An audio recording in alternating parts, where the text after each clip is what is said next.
this budget study. Appreciate your work on this. I know it's, come with a lot of thinking and a lot of forethought put into it. So thank you very much for that. And if you don't mind, Steve and I will tag team it. And but if you will, kick us off. Okay. So we'll go ahead and start by giving you sort of an overview of some of the changes that have happened since we last talked. Given the current changes with the funding formula, we're now, all the school districts in the state of California are now under what's called Local Control Funding Formula, or LCPF. And this is a change from the previous system, which we had for about 40 years. It was called the revenue system, and so a lot of big changes have happened in a relatively short period of time. Some of the changes are to the way that districts are funded.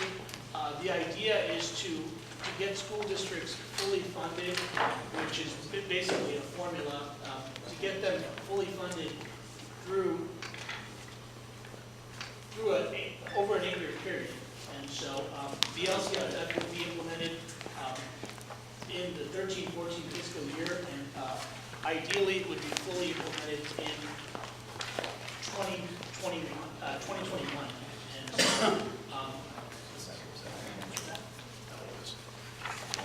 And so, in the you've got different dollar amounts for the different grade levels. Obviously, as you go up higher in the higher grades in the high schools, it takes more money to educate a senior in high school than it does a first or second grader. So the base grant goes up depending on the grade level. Another component that's built into the LCPF is the K-3 CSR, which is the class size reduction for grades kindergarten through 3rd grade. There's career technical education money, and that program is supposed to be phased out over a 2-year period. For those districts that receive career technical education funding, it is going to be built into the LCPF. And then we have your supplemental and concentration grants, and what this is this is additional money that school districts get for having serving certain populations. And there's really 3 main criteria. There's students that are on free and reduced price lunch. There's English language students, English language learners, and there are children in foster youth and foster care. So if a school district has any one of those 3, has individuals of any one of those 3 categories, then they would receive additional money in the form of a supplemental grant or a concentration grant. Given our district, our numbers right now are about 37%. Total combined, including free and reduced lunch, EL, and foster, that's an unduplicated count. So we do qualify for the supplemental grant, but unfortunately not the concentration grant.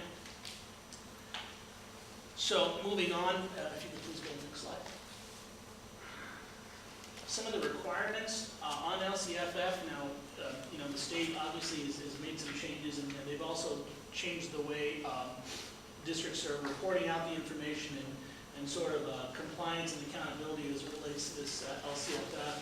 And some of the issues that are surrounding LCPF is that the goals must reflect the priority of the state. The school district has to identify a set of goals and how dollars are being tied to those goals. And that's going to come. I'll have more information for you as the year goes on. And ideally, we would have a board-approved LCAP at the end of June.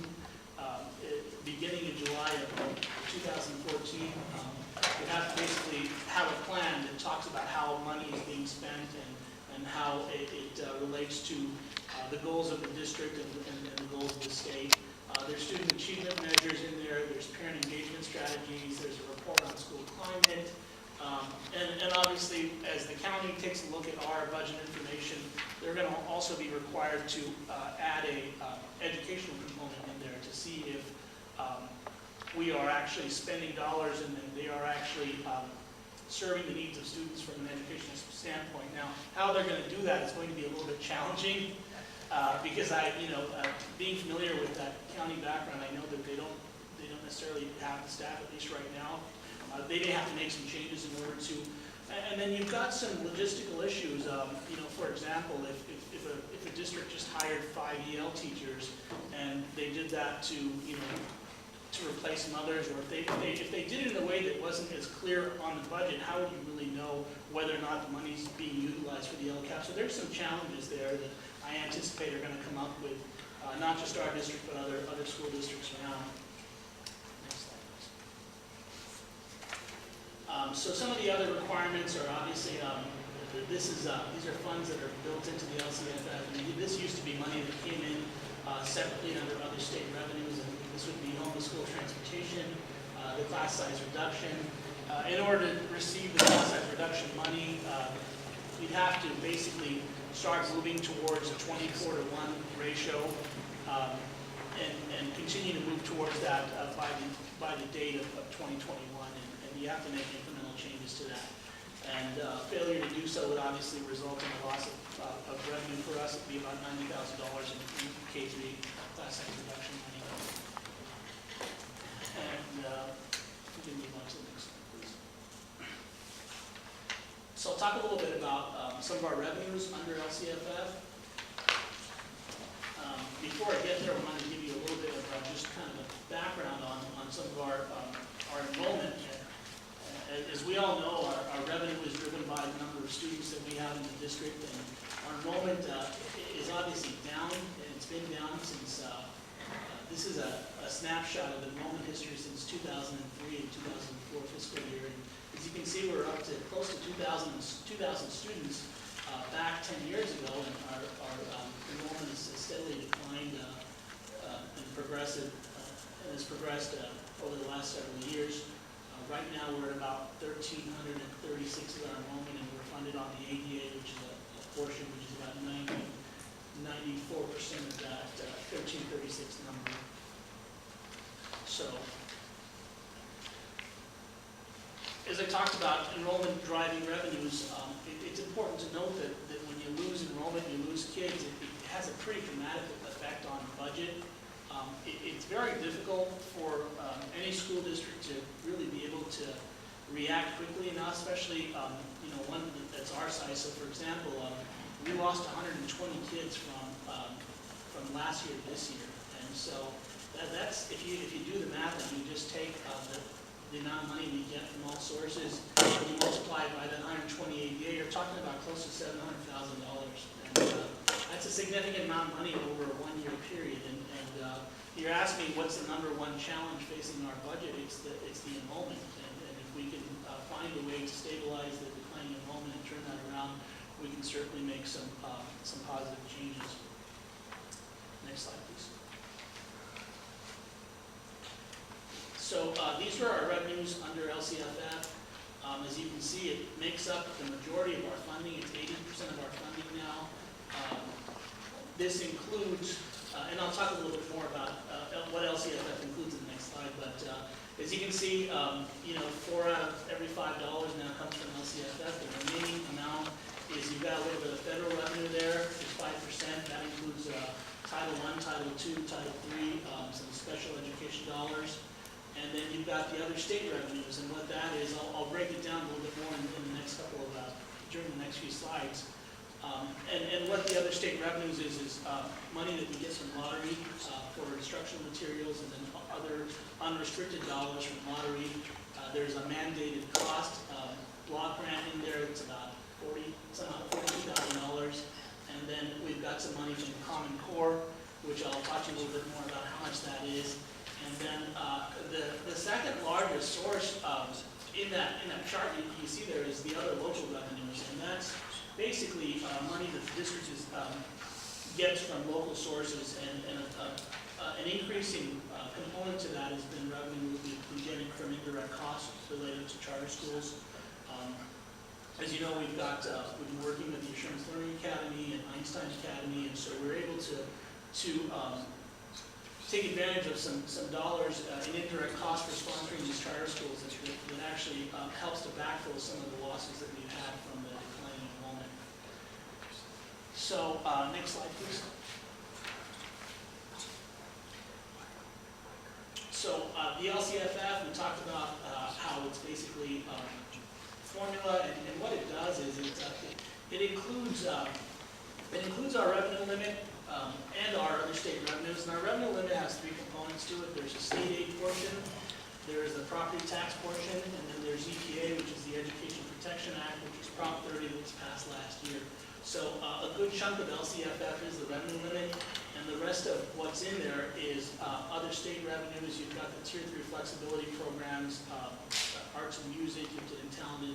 Those programs that back during 2008-9, when the economy started to sort of go into a tailspin, the state decided to flex these programs and allow school districts the opportunity to use the dollars as they chose to do.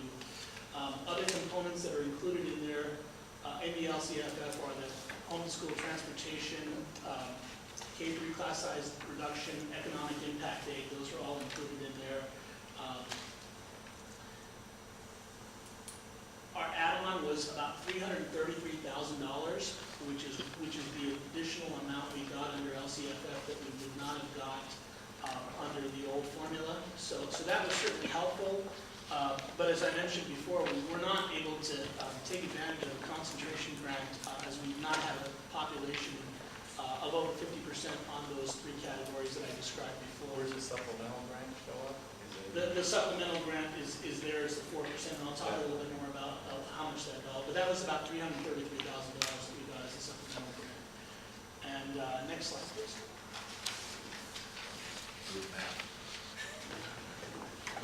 So this is kind of a breakdown of the charts that you saw earlier. And you can see LCFF, the revenue limit is about almost $7 million. That includes, again, property taxes, other state aid, and EPA. Those categorical programs, that's another $1.5 million, and then those were the ones that were previously under other state revenues, those flexibility Tier 3 programs. The add-on was $333,000, so we came up with $8.8 million. On the federal side, you see that there's not much. Our federal revenues continue to go down as a result of sequestration, as a result of our enrollment, and some of the challenges that we've been having. So we're looking at a total of close to $600,000. Some of that comes from the entitlement programs, which is Title I, Title II, Title III. We get about $160,000 from Title I. Our Title II is about $54,000, and we get about $25,000 for Title III, which is a program for English language students, for assisting students who need to learn English as a second language. You can see that there's some special education dollars, but that's only about $360,000 there, $360,000 under special education. We obviously spend much more than what we receive for that. On the other state revenue side, we talked a little bit about Common Core. Our total allocation was $276,000, and that was based on about a little over $200 per kid that we got. And that money is to be spent by the end of the 14-15 years, so we have basically 2 years. It's restricted dollars. The purpose of the money is to basically transition from paper testing that's currently being utilized to basically a faster way for teachers and administrators to get information on how students do on a particular test in a more timely manner. And but again, as Dr. Woodard had mentioned before, Common Core, while we're getting $276,000, it's still not really enough to do what we want to do. If you look at that amount of money, $276,000 in Common Core is, to be honest with you, it's ridiculous. Because now the state may assume that all districts are up to speed. I've talked to quite a few superintendents, and this is the frustration: is that many districts don't have what it takes technology-wise just to put the infrastructure. Even if I bought a bunch of iPads, that doesn't mean that we have the infrastructure to be able to support each and every one of those iPads and the computers and on the frame, the mainframe, on and on and on. It becomes, that is a drop in the bucket just for technology, not to mention books, supplies, curriculum, training, on and on and on. It's probably 25% of what we need, maybe less. So, that's the challenge there is now, okay, how do we once again get into a situation where it's an unfunded mandate? We're going to talk about, what that means, what the implications are. The state has adopted it. Quite a few states have. I don't want to get heavy into Common Core tonight because it's very convoluted, it's complex. We'll have a whole separate presentation as it relates to that. and our best plan we can possibly put together to help implement that, what that looks like. That will be coming in the very near future. So we talked about Common Core lottery, there's about $176,000 we've got budgeted for that. Mandated costs, these are things that we have to do, that the state requires us to do. Graduation, basically mandating that the students have the appropriate information on graduation requirements. And then on collective bargaining, on other things that are mandated by the state. The state was not reimbursing districts for a long time, and last year we used to file these grants individually, and the dollars would come in. It'd take a long time for the dollars to come in, but the idea was if you filed these grants separately, you'd actually get the money you're supposed to get. So by filing them separately, we'd probably get $150,000.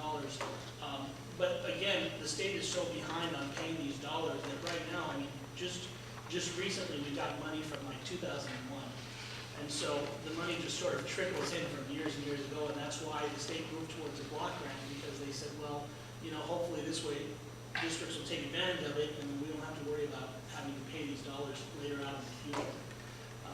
So the other local revenues, we'll talk a little bit about that. The largest portion of that is our special ed. That's money from our CELPA. We're a part of a cooperative with other school districts out here. These include Lancaster, Palmdale, AV, Emerald Valley High School District. And so we're in a pool of for special education, and so the dollars come in from the federal and state government into the CELPA and then are distributed through the CELPA to us. Indirect cost, again, this is money from the charter schools, the two that we have budgeted, Sherman's Learning Academy and Einstein. And then we've got some other revenues here, which is Medal of Honor program. We got about $45,000 from that. Yeah, let me kind of focus on those two frames, if you will, for just a second. Just simply because as we get into the details and you get into the math of some of the things that we're going to be talking about in terms of the revenue reductions that we've had and some different things, you see these numbers are going to prove to be significant. Simply because add that to the deficit that we actually, in terms of our revenue deficit that we're looking at because of the lack of enrollment and some different things, and you will see how that is going to prove to be significant in not only this year, but in the out years. The first couple years, it takes time to get these things moving. We're starting to see the fruits of that labor, and we're starting to see those monies roll in certain amounts. We expect them, and again, as we put together our plan and we present it to you in that December timeframe, you'll begin to see why and what we're trying to do. That will obviously become a critical component to our budget in the near future. And I'll talk a little bit more about that in the final slide. It's a kind of a snapshot of our budgeted revenues. This is the expenditures. Kind of go over this in some greater detail here. Again, we talk about how, you know, as a school district, you need people to be able to teach students, and we're no different than any other district. Personnel costs account for the largest component of our budget. If you combine the certificated classified salaries along with the employee benefits, we're looking at about 85–86%, not including the other categories there. Books and supplies, it constitutes a very relatively small portion of our budget. It's less than 5%. Services and other operating, these are legal expenses, these are audit expenses, these are money that we pay for our electricity, our gas, our utilities, and so forth. Those are all in there. So Steve, let's talk about in 2007 and 8, personnel costs accounted for about 75% of our total expenditures. To date, what is that percentage? It's about 86%. About 86%. That's because as we've lost money, we haven't cut back, as you know, we've tried to cut back the least on teacher salary and classified salary. What we're cutting back, Mr. Porter, is not teacher salary. We're cutting back staff to account for the loss. The portion that goes to that. Yeah. Exactly, but there's only been, to my mind, only one opportunity for furlough days that we actually implemented. We gave back half of that. Back in 2007 or 8, you see it's creeping up.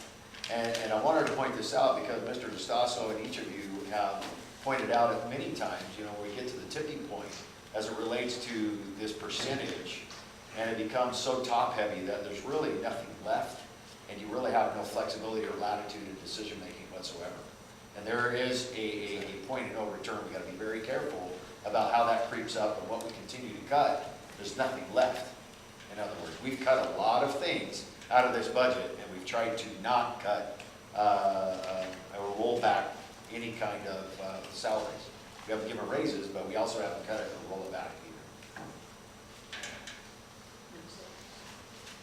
Steve, what would be the typical, in a healthy financial environment, what would be the typical percentage? I know what we used to be and what we are. The 75% would be a great number. You've got to be, I think, especially in California, with collective bargaining being what it is, while mid to upper 70s would be ideal, it's still workable if you can stay in the low 80s. If you're over 85%, you're upside down. There's no deferment. We're at 86%, we're upside down. Brooks.